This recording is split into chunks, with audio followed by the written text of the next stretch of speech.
9등급 제도에서는 절대평가기 때문에 이게 이제 90점 나오고 80점 나오는 게 꼭 1등급이 4%가 아닐 수도 있어요.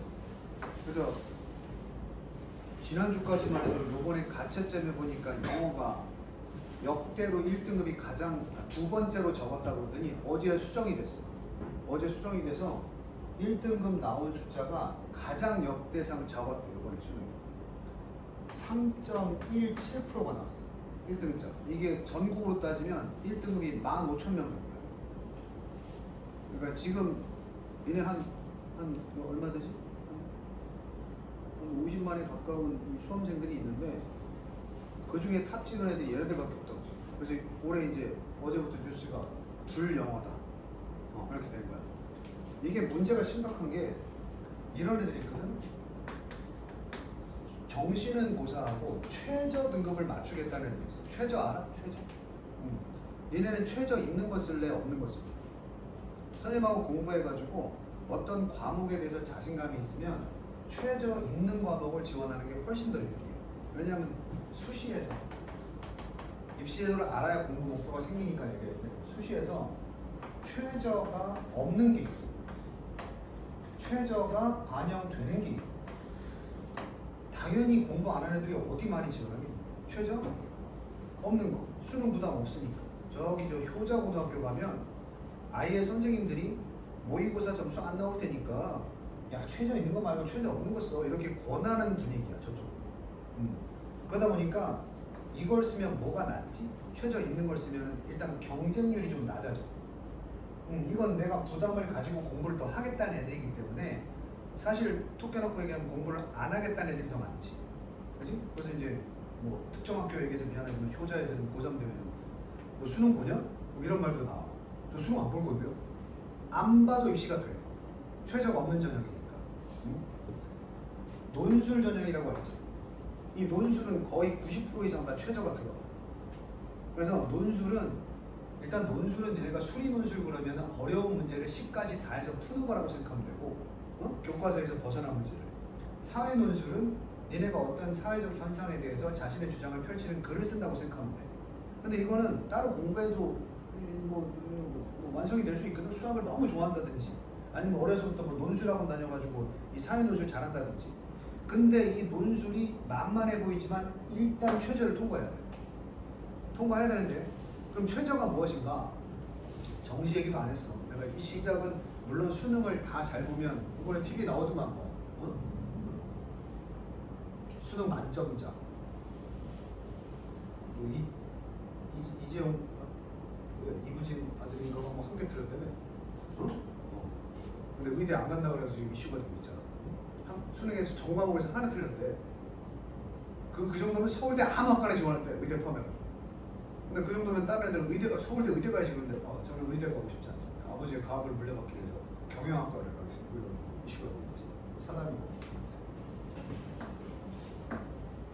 이 최저 등급이 논술이나 서울의 주요 학교들은 제일 높은 데가 3합 5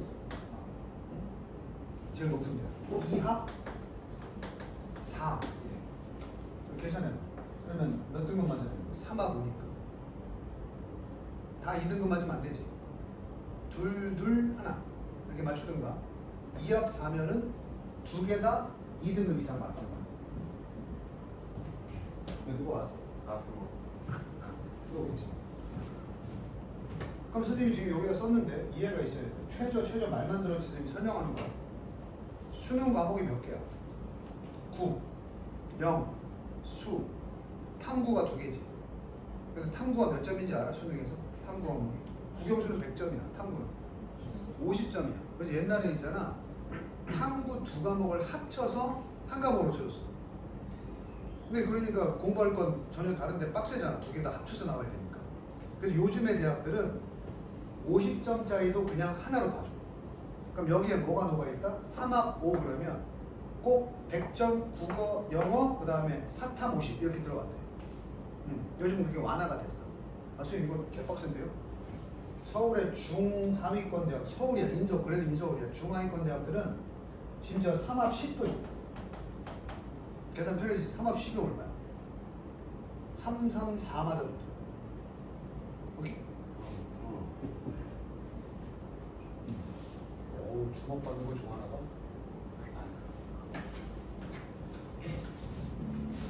그럼 선생님, 최저 등급을 제가 공략할 과목을 미리 선택하고 공부하면 되나요? 아니야. 이 최저가 웃긴 게 일단 수능을 다 봐, 그날. 보고 나면 그 전에 원서를 내겠지, 대학들에다가. 원서 먼저 내고 대학 수능 보는 거야. 보면 거기에 대한 동의서를 체크할 거야. 지원한 대학에서 내 수능 성적을 열람해도 된다라는 동의서를 써. 그럼 원서 냈지? 수능 봤지? 그럼 이제 원서 심사할 때 최저가 있으면 대학 측에서 우리 저 가은이가 본 수능 점수를 교육부에다가 요청한단 말이야. 그럼 네가 이제 너는 국어, 영어, 수학, 탐구 한 과목 있는데 작전이 국어, 영어 두 개 합쳐서 4등급 2합산을 맞추려고 했어. 근데 불영어 나와서 3이 나왔어. 망한 게 아니야. 슬퍼하고 있는데 갑자기 공부를 접었던 원래는 4였는데 그날 삘 받아가지고 수학을 2를 맞은 거야. 내가 최저를 맞추려고는 이걸 노력했었는데 그날 삘 받아서 수학이 2가 뜬 거야. 통 거야. 그러니까 결론적으로 말하면 최저는 니들이 정하는 게 아니야. 그러니까 수능 봤을 때 2합 4 그러면 그 수능 성적 중에서 가장 높은 두 개를 합치는 거야. 그러니까 얘네가 이빨을 말하면 나 최저 이거 할 거야. 그건 자기가 그걸 공부하겠다는 거지. 대학에서 그 과목을 신청한다고 해서 그걸로 최저 반영해 주는 게 아니야. 이런 의미에서 수능을 일단 다 잘 봐야 돼. 혹시 모르니까. 무슨 얘기인지 알겠어? 그럼 2합 4 그러면 얘네가 바보가 아닌 다음에야 2합이면 이렇게 맞추는 놈이 있을 거야. 특히 완전 미친 수능 막 요거 하나 무조건 껴주는 거야. 탐구. 그래서 좀 편하잖아. 탐구는 여러 가지 선택사항이 있잖아. 그치? 3합 그러면 보통은 탐 이렇게는 안 돼. 두 개, 하나. 이런 식으로. 하나씩 넣어줘. 하나씩. 오케이? 내가 이 얘기를 왜 시작했어? 영어는 일단 이 최저를 맞출 때도 주요 공략 과목 중에 하나. 사실 이제 고등학교 이제 2학년, 3학년 되면서 미적분, 확통 이런 거 막 배우고 수학에서는지 수학은 들쭉날쭉해. 어떨 때는 막 1등급이 막 87점에서 컷되고 막 이런 경우도 있어. 수학이 어려우면. 올해는 또 수학이 좀 쉬웠대네. 그래서 나는 수학자라니까 수학으로 맞춰야 되겠다. 근데 수학을 애들이 너무 잘 봤어. 나는 그냥 적당히 보는데. 이번에 수학이 좀 쉬웠대. 그럼 내가 상대적으로 커트가 내려갈 수도 있겠지. 무슨 얘기인지 알아? 그럴 때 영어로 맞춰야 되는데 영어가 어려워버리면 영어가 해결이 안 되면 조절이 안 되는 거야. 최저 과목 전략을 만들어낼 때.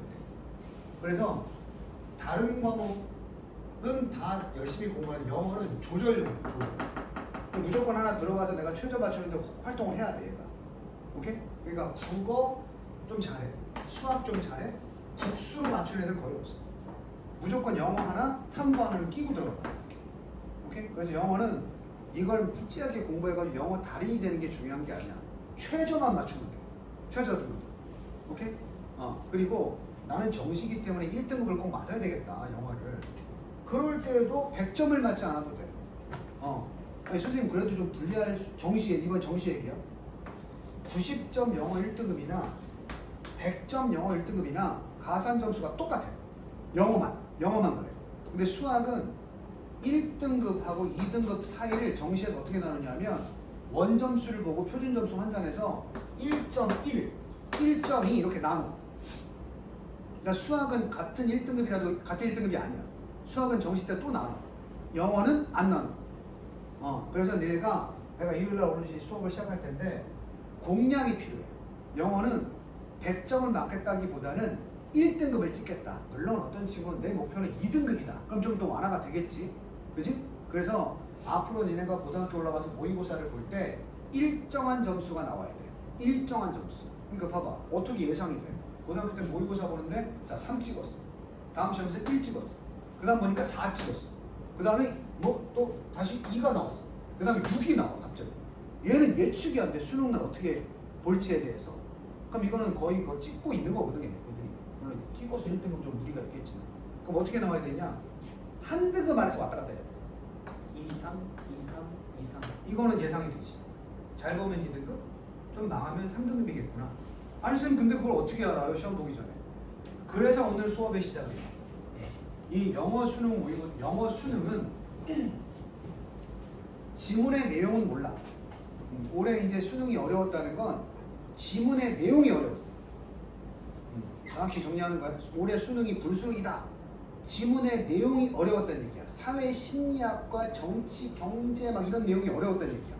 국어에 무슨 문제처럼. 이제 모의고사 국어 본 적 있어? 국어에 뭐 있어? 문학 말고 비문학. 시험 우리나라 말인데 우리나라 말을 이해를 못 하겠어. 근데 그걸 영어로 써놔봐. 얼마나 어렵겠어, 그지? 그래서 올해 불수능이었다는 얘기야. 오늘 수업 듣고 나서 집에서 엄마 아빠가 수능 얘기하면 좀 아는 척해. 엄마 올해 수능이 좀 영어가 어려웠다는데 이거 내용이 좀 어려웠던 거라고 하더라고. 응? 내가 그러니까 책도 많이 읽고 배경의식도 좀 있어야 되겠어. 다만 타입이 뭐야? 이건 이제 유형이야. 얘네가 중학교 참고서에서 많이 없었겠지만 고등학교 영어 참고서를 딱 살려고 가보면 유형 이런 말이 많이 들어있어. 수능 유형 이렇게 되어 있어. 유형이라는 건 패턴이 정해져 있다는 거거든. 니네 졸업할 때까지 안 바뀌어. 만약에 이 유형을 바꾸려면 4년 전에 예고를 해야 돼. 그러니까 우리는 시험 문제 방식을 이렇게 바꾸겠다 그러면 니네가 고등학교 가기 전에 예고를 해야 돼. 이제 입시를 앞두고 있는데 예고 안 했지? 니네는 요 유형 그대로 간다는 얘기야. 그래서 오늘 첫 시간이니까 물론 주장 조금 얘기할 건데 수능 유형의 패턴을 완전히 마스터하고 있어야 돼. 니네가 수능 영어가 1번부터 45번까지 번호별로 어떤 유형인지를 알고 시작을 해야 돼. 일단 이게 전략이야. 불러볼게. 1번에서 17번까지는 뭐야? 이게 듣기였지. LC 파트라고 해. 듣기. 이 듣기도 유형은 있어. 유형은 있어. 뭐 계산 문제 하나 나오고 그렇지. 번호 정해져 있어. 그림도 그 번호 몇 번이었다 그 정해져 있어. 그림 정해져 있어. 요거는 일단 쌤이 지도 안 할 거야. 지금. 왜냐하면 니네가 귀가 피구가 아니야. 못 들어서 틀리는 게 아니야. 들었는데 그 말이 무슨 말인지 몰라서 틀려. 그 얘기는 뭐냐? 독해나 어휘력이 없다 보니까 영어 알아듣기는 무슨 발음인지 알아듣는데 무슨 말인지 모르겠다 이거지. 예를 들어서 윤지우 enthusiastic이 뭐야? enthusiastic. 자 봐봐. 듣기가 이런 문제야. 선생님이 네이티브는 아니지만 enthusiastic 이렇게 나오잖아?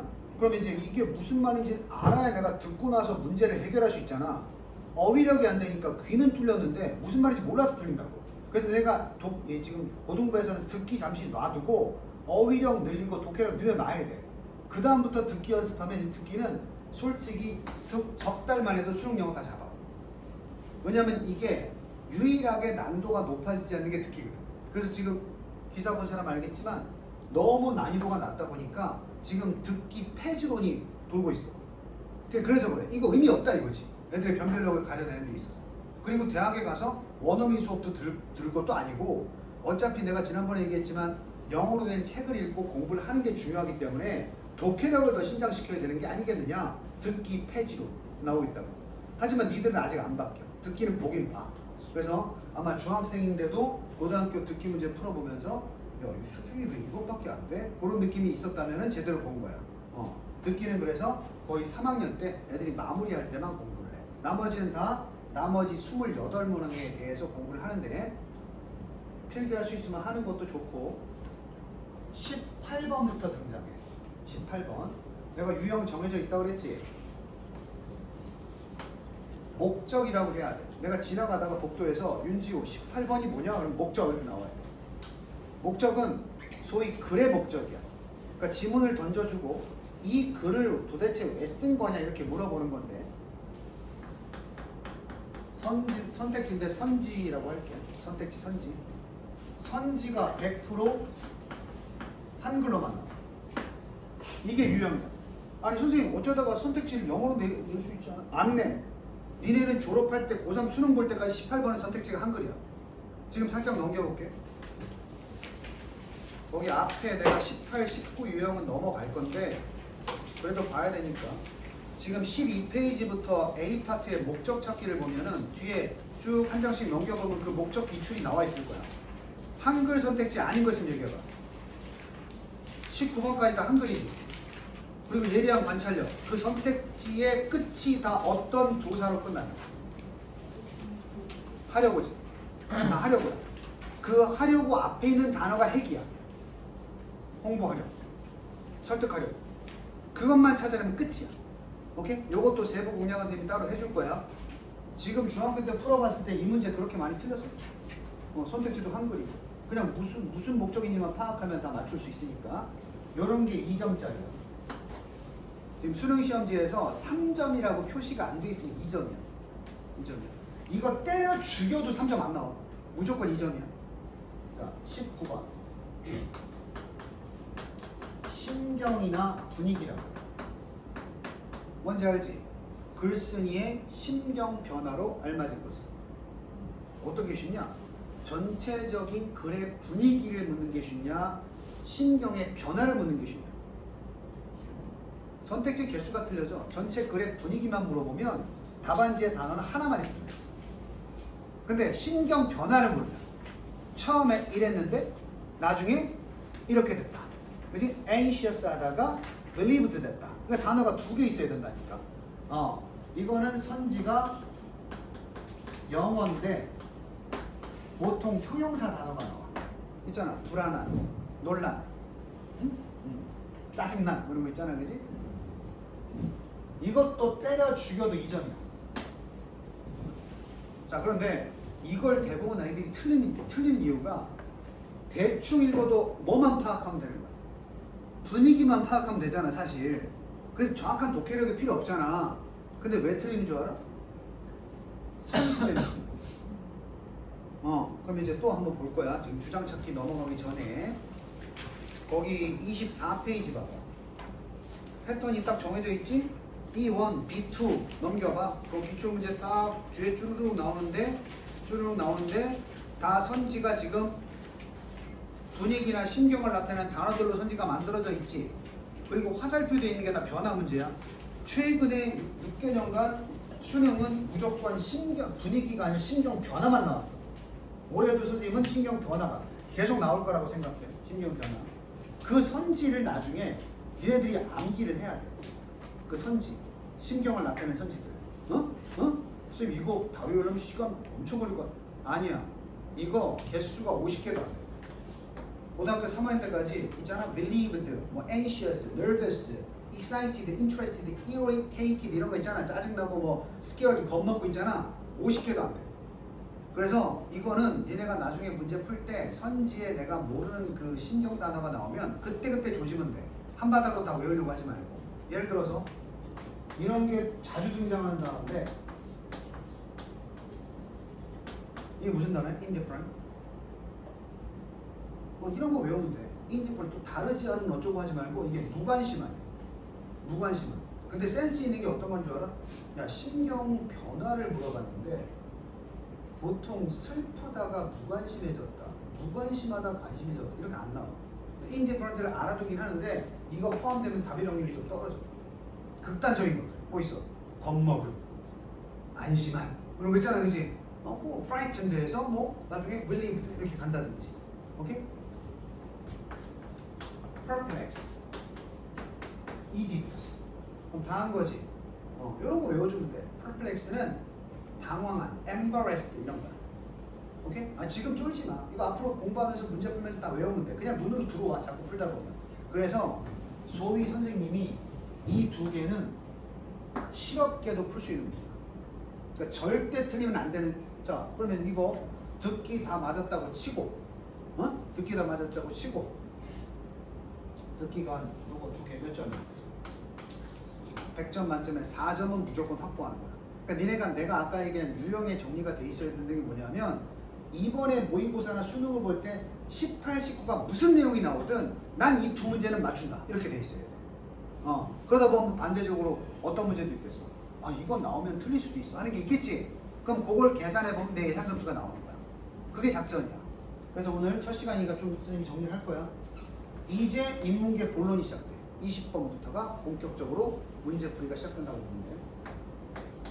주 21번 잠깐 놔두고 22번, 23번, 24번 이렇게 여기까지 한 세트인데 편집증이 있어서 감격이 맞아요.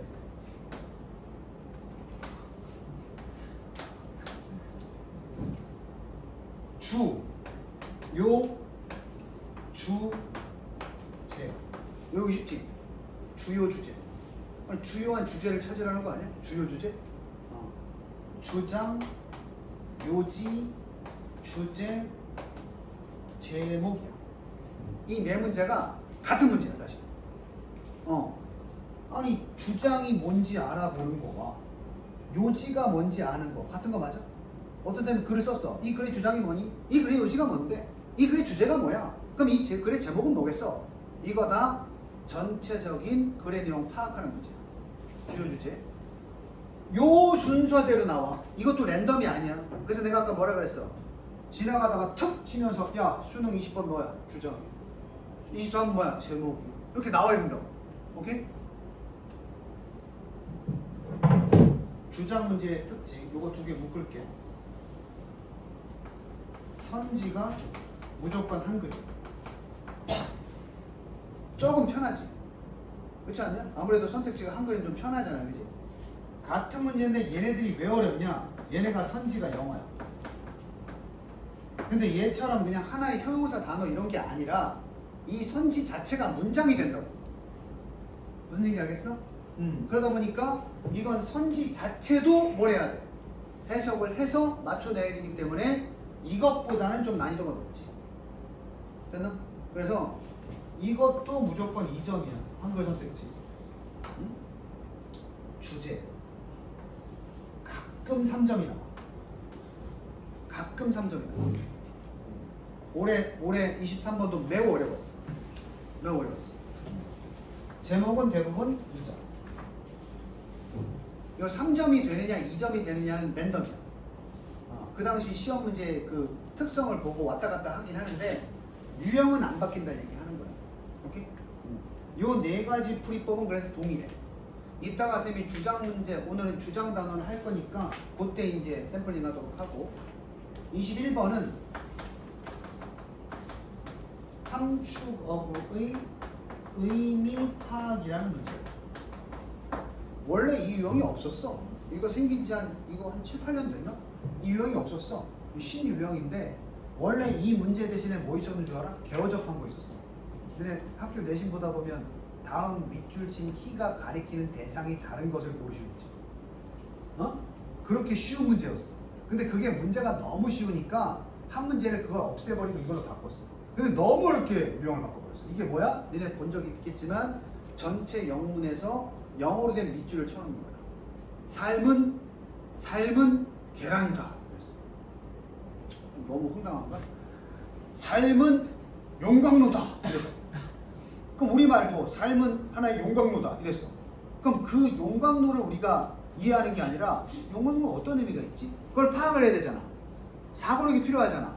그래서 이 문제가 어렵다니까. 그러니까 대놓고 얘기한 게 아니고 메타포, 은유를 써가지고 어떤 부분을 밑줄을 쳐놨어. 오케이?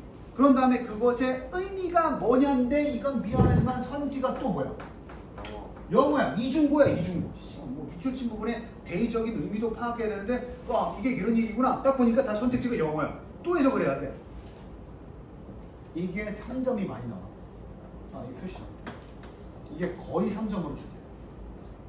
별표 하나 칠 거야. 자, 선생님이 지금 이렇게 정리하고 있는 이유가 공략이나 전략인데 니네는 그래서 18번부터 24번까지 풀 때 한 문제만 버리라 그러면 누굴 버리겠어? 내가 얘기하잖아. 이거 버려야 돼. 왜냐면 여기서 순서대로 내려오다가 이거 붙들고 시간 다 보내면 이거 내가 더 쉽게 풀 수 있는데 놓친단 말이야. 그림 그려야 된다고 나중에 답안지에다가. 그지? 그래서 선생님이 이제 지금 1학년 시작하는 입장이니까 엄마가 야 왜 순서대로 안 풀고 빼먹어? 아니 선생님이 이거 빼놓고 나중에 풀라 그랬어. 지금 별표 치는 건 다 풀고 마지막에 푸는 문제를 얘기하는 거야. 오케이? 그래도 고집 쓰고 선생님 저는 마지막에 안 풀 거예요. 하려면 해. 근데 이게 좋다는 거지. 왜냐하면 이게 유형이 같기 때문에 같은 흐름으로 풀고 이건 전혀 다른 유형이니까 나중에 제껴놨다가 푸는 것이 훨씬 더 유리할 수 있다는 전략을 얘기하는 거야. 오케이? 이게 파트 1이야. 수능 시험지가 번호별로 그냥 쭉 나와 있는 것 같지만 이게 사실은 파트 1에 해당되는 겁니다. 여기까지.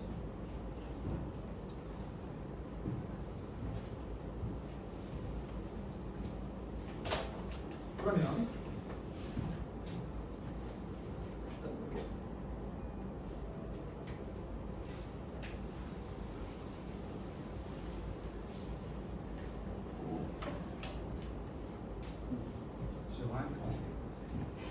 그럼 파트 2 얘기를 할 텐데 몇 번부터 시작해요? 25번이고 26번이고 27번 28번까지가 파트 2야. 이거 4문제밖에 안 돼. 요거 대놓고 실업계 문제. 이거 쓰지 마. 실업계를 뭘 한다. 실업계 문제. 니네 아까 파트 1에서 절대 틀리지 말아야 될 거 몇 점이 있어? 2점. 두 문제니까 4점이지. 어? 목적하고 신경만. 이거 다 합치면 몇 점이야? 2점. 8점이지. 그지? 저거 4점에 8점이 12점이야. 12점. 12점 맞으면 몇 등급이야? 9등급. 하지만 일단 기본은 맞춘단 말이야. 빵점짜리 있으면 안 된다고. 이 문제가 왜 생겼다고? 실업계들이 자기들도 풀 수 있는 문제를 넣어달라. 그래서 나온 거야. 그럼 인문계는 이거 틀리면 안 돼. 25번 뭐야? 도표야. 도표. 무조건 도표야. 26번은 내용 불일치. 아니 선생님 일치 나올 수도 있죠. 아니야. 수능 유형이 그런 거야. 26번은 무조건 틀린 거 찾기 나와. 무조건 틀린 거. 오케이? 그럼 이 두 개를 무슨 문이라고 그래? 실용문이라고 그래. 실용문 알지? 캠프 개최하고 이런 거 있지, 그지? 요거 불일치. 요거 일치야. 자, 수능 시험에서, 수능 영어에서 일치하는 거 고르시오는 얘밖에 없어. 나머지는 다 불일치 찾는 거야. 뒤에 또 있지만. 오케이? 다 불일치. 어법 문제도 뭐 찾는 거야? 틀린 거 찾는 거야. 맞는 거 찾는 건 얘 하나밖에 없어. 근데 멍청이들 이거 불일치니까 같은 박스에 그 실험이니까 이거 불일치 풀고 이거 불일치 풀다가 쌤 미쳤나봐요. 2점 날라 뻘짓해서 2점 날라가는 거야. 오케이? 자, 이게 왜 쉬운 줄 알아? 저거랑 비교해봐. 저거랑 비교했을 때 이게 왜 쉬워? 저거는 주장을 생각해보자. 이거 생각할 텐데 주장을 알려면 또 함축어의 의미를 알려면 해석만 하면 되냐? 안 되지. 해석을 하고 그것의 의미를 생각해서 답을 골라야지. 아, 그러니까 결국은 이 글쓴이는 이런 말을 하는 거구나. 사고력이 필요하단 말이야. 얘는 도표와 맞지 않는 문장을 고르시오라. 그럼 뭐만 틀리면 답이야. 해석이 틀리면 답이야. 뭐 그 퍼센테이지가 높아졌다는데 3번 보기에 낮아졌다 나오면 틀린 거야. 생각이 필요 없다고. 얘도 어때? 밑에 실용문도? 당연히 나와 있는 그대로 단어 보고 쓰면 되는 거 아니야, 그지?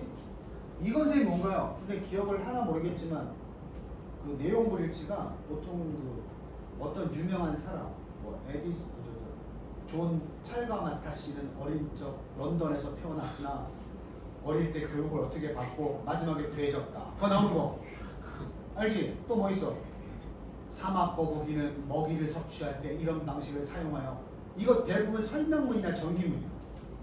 주장이 없어. 그냥 그랬대는 얘기야. 그 얘기 중에서 틀린 것만 찾아라 이거야. 오케이?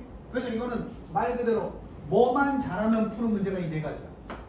독해가 아니야. 해석만 하면 푸는 문제야. 해석만 하면. 그러면 나중에 얘기하겠지만 하나만 정리를 중간에 잠깐 하면 이거 처음부터 읽을 필요 있냐? 예를 들어서 어떤 지문이 나왔어. 26번이 지문이 나왔어. 여기 1번, 2번, 3번, 4번, 5번 달고 이제 내용이 쭉 있잖아. 이거 1번부터 해석해봐요. 아니지.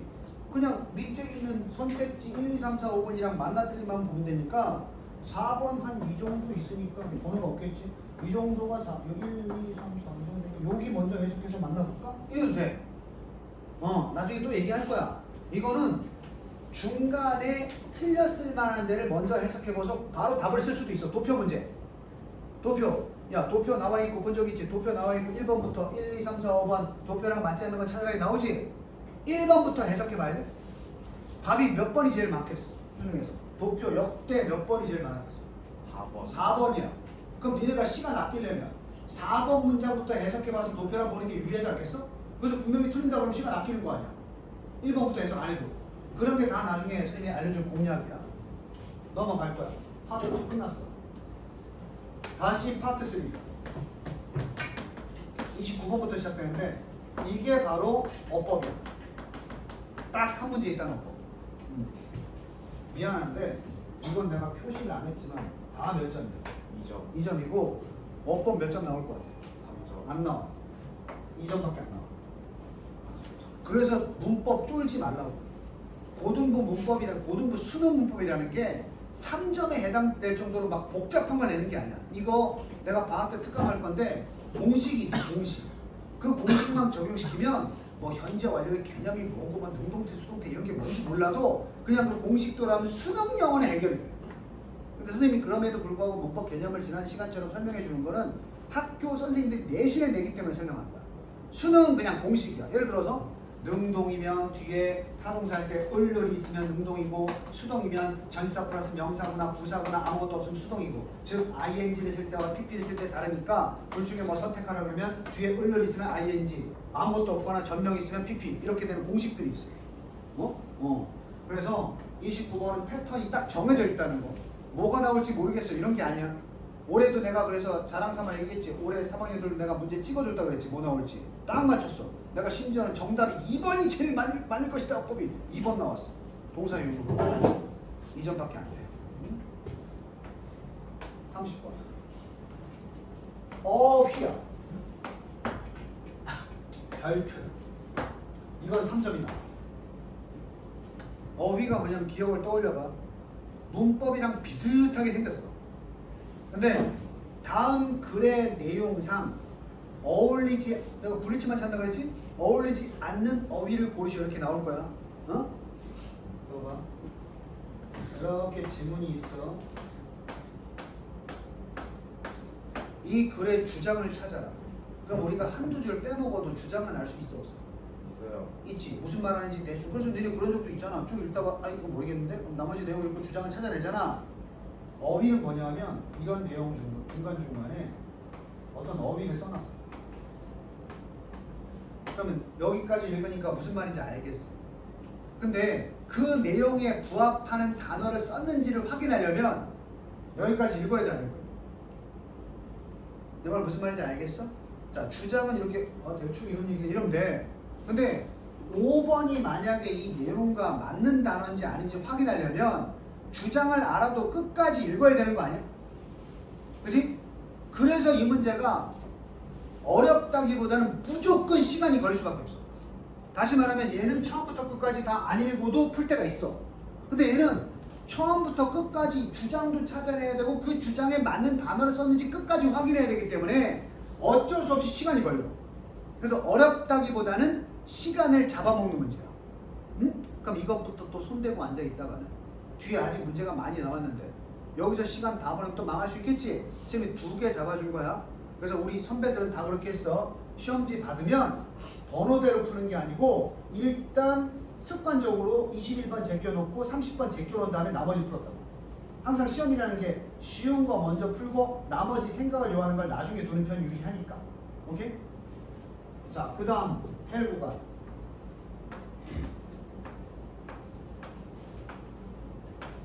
뭐야 이거? 이게 뭐야? 아는 사람 얘기해봐. 31번부터 34번까지 패턴이 똑같아. 빈칸이야. 빈칸. 선생님은 이렇게 쓸 거야. 빈칸 추운이라고들 많이 부르는데 나는 빈칸 채우기라고 합니다. 이 빈칸 채우기는 뭐냐면 재진술이라고 그래서 니네 앞으로 딱 기억해. 빈칸 문제는 절대로 뇌피셜로 푸는 게 아니야. 빈칸이 있다는 것은 그 빈칸에 들어갈 비슷한 내용이 분명히 지문에 존재해. 그걸 패러프레이징이라고 해. 재진술. 좀 어려워지면 A가 있어. 그러면 쭉 가다가 빈칸의 답은 A 다시가 들어오는 거야. 이걸 재진술이라고 해. 근데 A와 상대적인 B가 들어오면 우리가 역진술이라고 해. 역진술. 무슨 얘기냐면 착한 애들은 공부를 잘한다. 여기 역접이 있어. 그럼 B까지 뭐야? 하지만 꼭 그게 맞는 얘기는 아니다. 즉 착하지 않아도 공부를 잘할 수 있다. 이걸 찾는 거고 여기에 뭐 결국 그러므로 나오면 착한 애들은 공부 잘한다. 역시 부모님들의 말을 잘 들으면 학업 성과가 좋다. 이렇게 말을 바꿔서 나오는 거야. 이게 이제 빈칸 애들이 막연하게 자기 뇌피질 높으려고 하면 어렵다 그러는데 국어 시간에 많이 듣는 얘기지. 답은 어디 있다? 지문 속에 있다.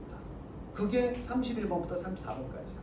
오케이? 그러니까 나중에 풀이할 때 쌤이 해주는 거 잘 들으면 빈칸 채우기 완성 어렵지 않아. 오히려 얘 선배들은 이거보다 이게 쉽다고 했어. 빈칸. 특히 31번 이거 절대 틀리면 안 돼. 이것도 패턴이 있는데 선지가 영어는 맞는데 단어야. 단어 한 단어로 많이 나와. 이게 좀 어렵다고 할 수 있는데 얘들은 선지가 구나 절이야. 우리가 수업 시간에 구와 절이 뭔지 배우니까 좀 바로 이해가 되잖아. 구절이 뭐라 그랬어? 두 단어 이상인데 주어 동사가 없으면 구. 두 단어 이상인데 주어 동사가 있으면 절이라고 그랬지? 그러니까 얘는 어떻다는 얘기야. 일단 좀 한 단어가 아니니까 좀 길게 나온다 이거야. 길게 나온다 이거야. 응? 나중에 풀이하면 쉽게 풀겠지만 평가원에서는 이 네 개를 싹 다 3점으로 낼 때도 많아. 내가 소위 고등급을 원하는 친구들은 절대 빈칸을 버리면 안 되고 있어. 네 문제 하나 되기 때문에. 이거 합치면 몇 점이야? 다 3점으로 출제되더라고. 12점이야. 하나가 2점으로 나와도 11점, 두 개가 2점 나와도 10점이야 최소한. 10점이면 뭐가 바뀌어? 10점이면 뭐가 바뀌어? 등급이 바뀐다고. 그래서 어렵긴 해도 절대 포기하면 안 되는 게 빈칸이야. 됐지? 정리 빨리 해야 되니까 그 다음으로 넘어갈게. 빈칸까지가 파트 3야. 이제 파트 4 35번 36번 37번 38번 39번 여기까지야. 35번은 무관한 문장 찾기다. 이건 사실 엄청 쉬워. 이것도 절대 3점 안 나오고 애들이 잘 풀어요. 무관한 문장. 옛날에는 애매하게 관련이 없는 문장이 중간에 껴 있었는데 요즘은 아예 확실히 택도 아닌 얘기가 들어있어.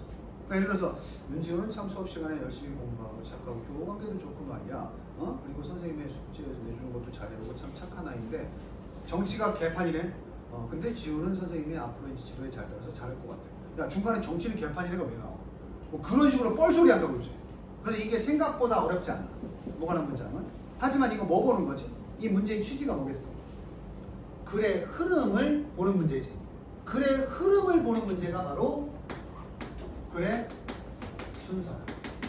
어떤 순서가 매끄럽니? 이거 니네 정확히 알고 있어? 이거는 수능에서 쓰기를 못 봐. 그치? 에세이 같은 거 쓰는 거 못 보잖아. 그래서 이게 나중에 알겠지만 여기 영역을 뭐라고 하는지 알아? 간접 쓰기 영역이라고 해. 글은 직접 쓰지 않더라도 어떻게 글을 쓰는 게 바람직한지는 알아야지. 간접 쓰기 영역. 앞에 건 독해 영역입니다. 삽입. 두 문제. 오케이? 아마 모의고사 미리 치렀던 사람들은 요게 좀 어려운 친구들 많아. 그게 정상이야. 니네 선배들도 말이야. 이거 다 빈칸까지 확실히 다 잡잖아? 패턴을 익히잖아? 빈칸은 쉽대. 이게 어렵대. 이게 어렵대. 여기도 어려운 사람 있을 텐데. 둘 중에 하나는 3점. 둘 중에 하나가 3점. 이렇게 가. 그럼 순서 삽입 중에서도 하나는 쉽고 하나는 어렵다는 소리야. 하나는 쉽고 하나는 어렵다. 이게 알아야 된다니까. 그래서 내가 판단을 할 때 이걸 쭈르륵 푸는 게 아니라 평가를 해보는 거지. 순서 두 개 중에서 이거 좀 쉽겠는데? 예를 들어서 삽입이 쉬운 문제가 뭐냐면 삽입되는 문장에 이런 거 들어있을 때 있어. 앞에 이렇게 박스해가지고 다음 문장에 들어갈 위치를 찾으셔야 되는데 but이나 however 나오잖아. 그럼 이건 무슨 소리야? 위에 얘기하다가 갑자기 다른 얘기 하겠다는 얘기지. 그치? 그럼 지문에서 어디 찾으면 돼? 쭉 읽다가 아니 갑자기 이런 얘기 왜 해? 역접이지? 거기 찾으면 되니까 이게 평이한 문제야. 그래서 나중에 익숙해지겠지만 삽입 문제는 대가리에 역접이 있으면 난이도가 낮은 문제야. 오케이? 근데 나온다고. 한 문제는 꼭 역접이 나온다고. 그러니까 하나는 풀라 이거야. 쉽게 풀란 얘기야. 평가하는 의도가. 자, 이게 이제 간접 쓰기 영역이 끝나면 나머지 마지막 파트가 남았지. 파트 5 40번, 41번, 42번, 43번에서 45번 문제. 페이지로 따지면 수능 시험지가 다 8페이지인데 요게 7페이지 마지막에 나와 있어요. 40번. 요양문 완성이라고 해요. 글을 다 읽고 요약했을 때, 요약문을 쓰라는 것도 아니야. 요약을 했을 때 빈칸에 들어갈 알맞은 말을 고르시어 나오지. 그지? 그럼 이렇게 돼 있을 거야. 내 책을 뒤에 뒤집어가 다는데 지문이 쫙 나와 있고 이렇게 칸을 나눠서 화살표 해놓고 이 내용을 간단하게 요약하면 요거다 나오거든. 요것도 나중에 꿀팁 줄 텐데 빈칸에 두 단어를 고르면 되거든. 야, 여기다가 우리 대한민국 청소년들의 꿈은 지구정복이다 이런 거 나오겠니? 이 요약문은 상당히 도덕적이고 바람직하고 상식적인 내용들이 나와. 그 얘기는 뭐다? 안 읽고 이거부터 봐도 얼추 답은 확인할 수 있어.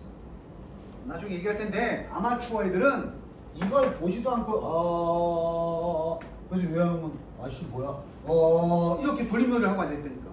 차라리 대충 이런 말 같으면 내 생각은 이 단어가 들어가야 맞는 것 같은데 그리고 필요한 부분만 뭐 하면 돼? 확인하면 돼. 그래서 소위 이 문제들을 여기서부터를 종합문제라고 해. 왜 종합문제냐? 선택지 어휘 능력 있어야 되고 한 문장에 정확한 독해 능력 있어야 되고 앞에서 있었던 대입학 능력이 있어야 돼. 이걸 한 방에 물어보는 게 40번이야. 당연히 41번, 42번도 한 방에 묻는 종합문제야. 41번 나누면 41번은 같은 지문인데 한 지문인데 41번은 제목, 42번은 어휘. 자, 어휘 문제 몇 번이었어? 저기 써 있잖아. 몇 번이야? 30번하고 똑같은 문제가 또 나와. 근데 니네 본 적 있겠지만 이 41번, 40번 지문이 어때? 더 길지? 그래서 두 문제인데 어휘 문제 똑같이 나와. 내용상 적절한 어휘가 아닌 것을 고르시오. 그리고 몇 번 있었던? 아까 이쪽에 있었지? 24번 제목. 그 문제가 나오는 거야. 근데 이상한 새끼들이 있어. 야, 제목을 알려면 내용을 안다는 얘기지. 내용을 알면 어휘를 맞출 수 있지. 내용을 아니까. 근데 어휘를 맞았는데 제목을 틀린다는 건 뭐지? 아니 내용을 모르는데 어떻게 어휘를 맞추지? 이게 찍은 거야? 그래서 나중에 선생님 시험지 봤을 때 41번이 맞았는데 42번이 맞았는데 41번을 틀린 건 말이 안 되는 거야. 이게 무슨 말이지? 아, 이런 내용이구나. 그럼 이 단어는 좀 어울리지 않는데? 이렇게 풀어야 정상인데 이 단어는 어울리지 않아. 내용이 뭔데? 몰라요. 이건 찍은 거라고. 나중에 이거 찍기 확인용 문제야. 찍었나 안 찍었나 알 수 있다고. 43, 45 마지막 이제 다 왔어. 이제 마지막이야. 이 세 문제는 무조건 지문이 스토리야. 스토리 뭔지 알지? 길을 가다가 한 노인을 발견했다. 노인은 강아지와 함께 누워 있었는데 이거 나오는 거야. 대부분 100%는 아닌데 마지막에 어떤 우리에게 교훈과 감동을 주는 이야기로 끝나. 오케이? 43번 순서야. 순서 스토리. 44번 이게 바로 지칭어.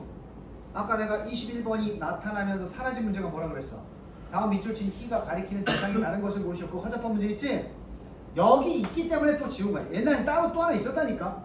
근데 없앤 거야. 지칭어. 그래서 뭐 쉬 같으면 쫙 나오면서 주인공이 2명, 3명 이상인데 그 쉬가 누가 다른 놈이냐 하나 고르는 거야.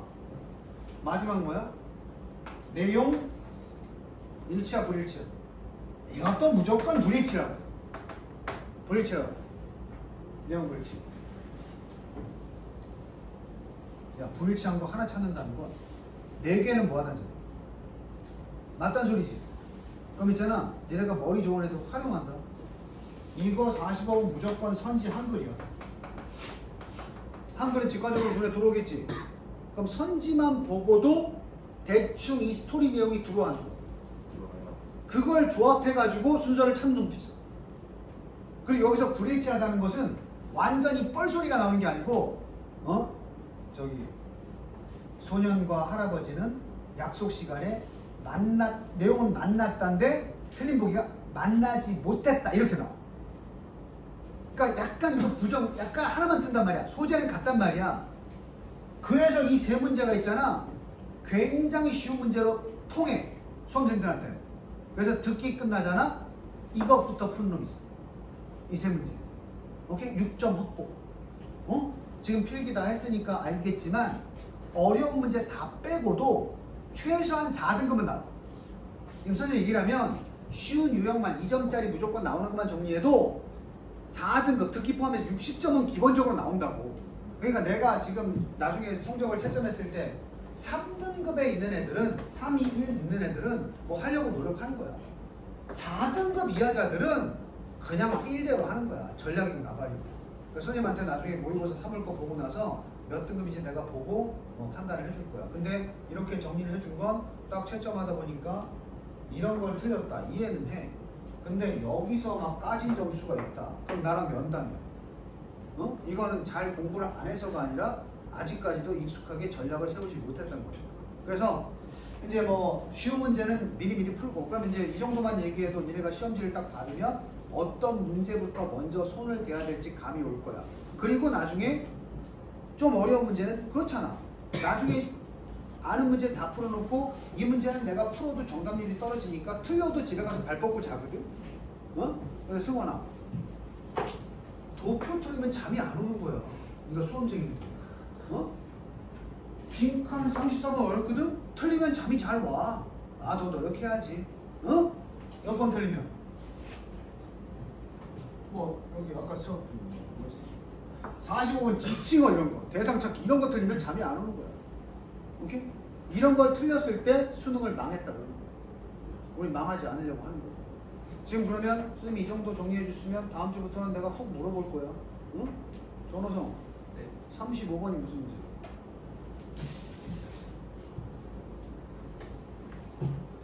윤지우. 네. 30번이 무슨 문제? 내용 브릿지. 보고 외우라고. 그것도 공부야. 왜냐하면 내가 수험생이 아니잖아. 니들이 수험생이잖아. 그럼 수험생이라는 게 어떤 사람들을 얘기하지? 어떤 시험을 응시할 준비를 하는 사람들이지. 그럼 최소한 그 시험이 어떻게 나오는지는 알아야 되지 않을까? 그지? 근데 내년에 3월 돼서 니네 같은 신입생들 만나면 1번부터 45번까지 어떤 식으로 수능의 유형이 정해져 있는지를 아예 모르고 그냥 시험이니까 그냥 순서대로 풀면 되지. 이런 놈들 있다고. 걔네들 앞서 나가야지. 그건 전략 세우는 거야. 자, 그렇게 이제 선생님이 쭉 첫 시간인 거 설명했고, 이제 오늘은 그래서 내가 마음이 바쁘니까 18번에 해당되고 19번에 해당되는 목적과 심경 파트는 너희들에게 맡길 거야. 그래서 이 독해 숙제는 일주일이거든. 일주일. 다음 주 일요일까지 오면 돼. 그래서 지금 페이지에 31페이지까지 넘겨봐. A 파트에서 B 파트까지 31페이지까지가 목적하고 심경이거든. 요거 그냥 일단 풀어봐. 오케이? 그 숙제야. 풀어서 채점을 한번 해봐. 내가 정답률이 얼마나 되는지. 근데 만약에 정말 아무 힌트 없이 풀었는데 다 맞았다. 나한테 배울 게 없어 그러면. 맞지 않냐? 선생님 다 맞았어요. 근데 야 그래도 선생님한테 배워. 뭘 배워? 다 맞는데. 정답률이 100%인데. 물론 절반 정도 틀린 애들은 나한테 직접 면담을 좀 받아야지. 아니 이게 50, 확률이 50, 10문제 중에 5개밖에 못 맞는다? 총 채점 난국이야 그러면. 이게 틀린 애들 나머지 어려운 경우 어떻게 접근해? 그러니까 뭐 한두 개 실수는 있겠지만 본인이 좀 풀어보세요. 그리고 오늘 진도는 20번에 되는 C파트부터 들어갑니다. C파트. 주장 찾기라고 나와요. 주장 찾기. 쉬는 시간 줄 테니까 걱정하지 마. 주장 찾기에서 잘 배우면 당연히 피처링으로 요지 찾기도 해결이 되고, 발전시키면 주제나 제목 문제도 해결할 수가 있다. 해결할 수가 있다. 그래서 이제 앞으로 수업 방식은 거기 34페이지에 보면 C001이라고 한 장 넘기면 C02가 있어. 친절한 교과서라서 C01을 어떻게 풀었는지 오른쪽에 설명이 나와 있는데 뭐 학원 수업 들으면 굳이 읽어볼 필요는 없고 선생님이 2개 샘플링을 해주고 직접 실전에서 뒤에 C3부터는 실전 문제인데 요 중에 몇 개를 선생님이 샘플링을 해줄 거야. 해주고 나면 역시 나머지 문제들도 그 방식에 맞추어서 풀이하고 확인을 해야 돼. 오케이? 1교시 쉬기 전에 한마디만 하면 수능 영어와 기출이 왜 중요하냐 하면 수능 영어 기출 50개, 개수로 50개 풀어본 놈보다 영어 실력이 어떻든 간에 100문제 풀어본 놈이 무조건 성적이 좋아. 이걸 소위 경험치라고 하는 거야. 근데 가성비를 따져서 아니 난 50개만 딱 해가지고 뭔가 100점 맞으면 안 돼. 물리적으로 양이 늘어요. 그래 너희들이 수능 모의고사 기출은 많이 풀어볼수록 좋아. 오케이? 그래서 선생님이랑 같이 푸는 것도 있고 또 스스로 해결하는 것도 있고 앞으로 쭉 이렇게 쌓아 나갈 거야. 그럼 내가 3학년이 됐을 때 소위 이 유형에 해당되는 문제를 내가 한 5,000개쯤 풀어본 거 같아. 5,000개 너무 심한가? 몇 개 좀 좋겠어. 한 2,500개쯤 풀었다. 그만큼 그게 수능날 자신감이 되는 거야. 오케이? 당연히 한 100개 푼 놈보다는 자신감이 넘치겠지. 됐어? 그래서 쫄지 말고 숙제 많다고 생각하지 말고 이 수능 시험, 수능 강의 독해는 뭐 분석해오려 하는 게 아니고 선생님 문제만 풀면 된다는 거니까. 오케이? 그렇게 해서 미리 얘기하면 숙제는 다음 주 일요일까지 오늘 C파트 내가 풀어줄 문제들이 있어. 가급적 C파트까지 A, B, C파트까지 문제들 다 풀어보고 채점해서 가지고 와야 돼. 되니? 그리고 채점 요령만 얘기하고 읽어주실게. 본인이 채점할 때 성격이 그래서 그런가? 찍찍 긋는 애들인데 그러지 말고 1번 내가 얘기했지. 1번이 만약에 맞았다. 그냥 번호 위에 동그라미 쳐. 예쁘게. 2번 쉬었다. 별도 쳐. 근데 본인이 실수를 했다거나 답안지의 설명을 보니까 충분히 왜 실수했고 왜 틀린지 알겠다. 그럼 여기다가 스스로 동그라미 쳐. 해결된 거니까. 그럼 내가 봤을 때 이것만 남아있으면 선생님이 검사했을 때 이것만 남아있으면 어떤 문제다. 니네는 선생님한테 무언의 말을 하고 있는 거야. 선생님 이거 틀렸는데요. 왜 틀린지 모르겠어요. 이렇게 되는 거야. 선생님이 한 장 한 장 넘기다가 그걸 딱 짚어서 얘기해 주겠지? 검사는 그렇게 할 거라고. 모든 숙제가 다. 이렇게 표시하는 거. 이거 하지 마. 이거 하지 마. 시간이 금방 가버렸네. 5분만 휴식. 선생님 가야 된다면. 일단 내가 2교시 한번 영상으로 보여드릴게요. 10파트까지 숙제예요.